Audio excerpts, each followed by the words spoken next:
We have to talk about it. Ben Simmons, the... Oh, Jesus.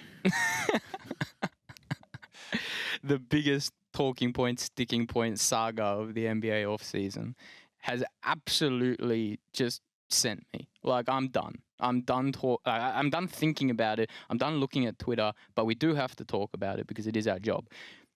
Okay, there's two things. There's Ben Simmons, the basketball player, which I'm happy to leave there and we can talk about in a sec. But then there's what Philly have done.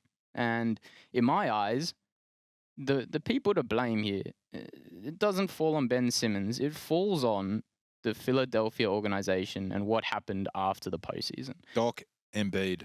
Yeah, and then post-game 6 presses. That's when it was over. If you want to talk about why Ben Simmons' trade value isn't where it should be, it's not because of who Ben Simmons, the 3-time All-Star, the best defender in the NBA is. It's because it became very apparent that the organization wanted to move in a different direction, that their 1A superstar wasn't happy with, his running mate, that the coach outright said, I don't know whether he's good enough to be the starting point guard on a team. It's sneaky, one of the wildest press conferences that I've ever heard, because it didn't punch through. There was nothing dramatic in his voice or what he said, but it's so rare for a coach not to support the second best player on his NBA. And just remember, that came after a postseason where Doc was Ben's biggest defender. So it was more impactful that it was suddenly, after that game, which we get it, Emotion. Ben passed up the open dunk. Ben, he had a nightmare postseason.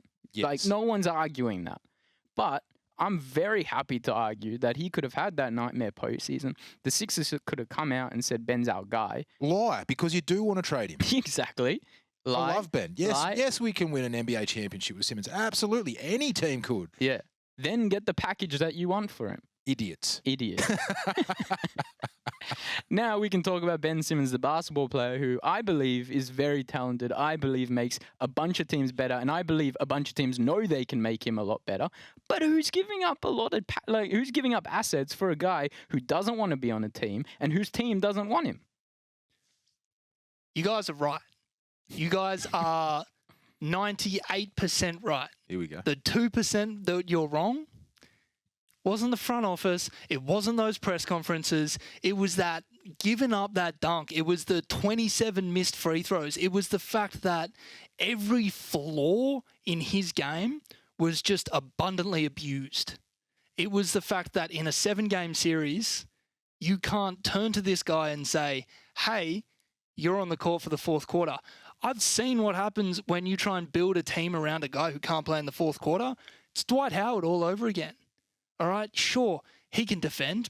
Dwight Howard was a multi-defensive player of the year.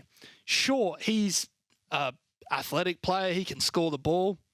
Okay, so can Dwight. When it matters, though, he can't. When the other team's trying to slow the clock down, he's got to sit on the bench. So now, not only have you lost your playmaker, you've also lost your best defender.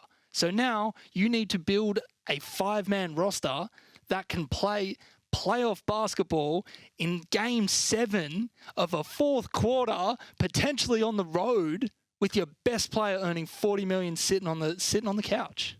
Yeah, that's the problem. And I don't think we need to talk about, they could have got a deal done, they could have done this. What he's doing right now, out of the Rich Paul playbook, is Anthony Davis level pathetic. It's not pathetic because it's going to work. Yeah, look. It's pathetic from a moral and ethical standpoint. It's gross. Yeah, okay. But not from an employee. But it'll work. It'll work now. But then when the CBA is next up for negotiation, these guaranteed contracts that the NBA players are so happy to have, they're not going to exist anymore. This hometown discount that, if you get drafted by the team, you get that extra 20%. That's not going to exist when you demand a trade anymore. And it'll be called the Rich Paul rule. Or it'll be called the Ben Simmons rule. And that will be a legacy, a cloud over Australian basketball. Bro. Davis was, you trade for Davis, you are getting a complete player who can help win you a title. When James Harden got fat, you were trading for a complete player that can help you win a title. When Ben Simmons did it, you're looking at a guy who's going to sit on the sideline pouting in the last 7 minutes of Game 7. Sorry, I'm pointing past you at the sideline. who can't play. That's the problem here. Coach him up. That's where Can it he all be broke coached up? down. Is it over? Yeah, of course it can, but can he be coached up between Not by now Doc. and when training camp starts? No.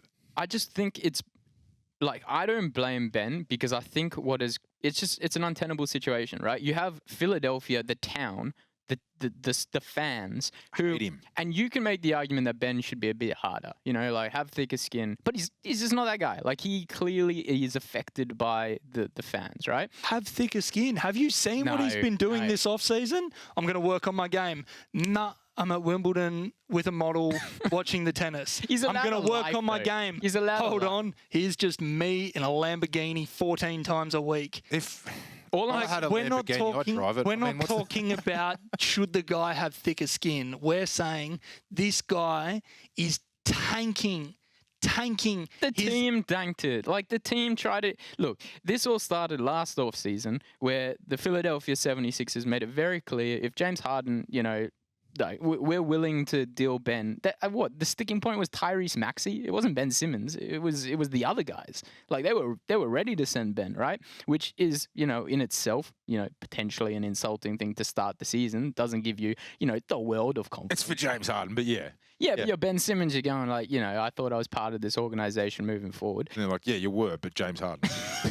But realistically, like, I don't want to get into a who started it situation, but the Sixers started it.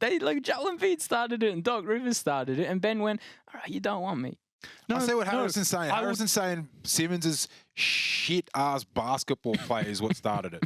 And That's a fair point. And maybe, just maybe, NBA players around the league are looking at Philadelphia being like, I'm going to be held accountable. They're trying to win a championship. And if I f*** up, I'm going to be called out on it. I'm sorry. Are we saying that this franchise is not trying to win I don't now? know. Did Tobias Harris get called out when he went 8 of 24 in that same game? That's Ben the passed other up and thing. opened up? Simmons wasn't the only reason they lost. What about Doc? He wasn't.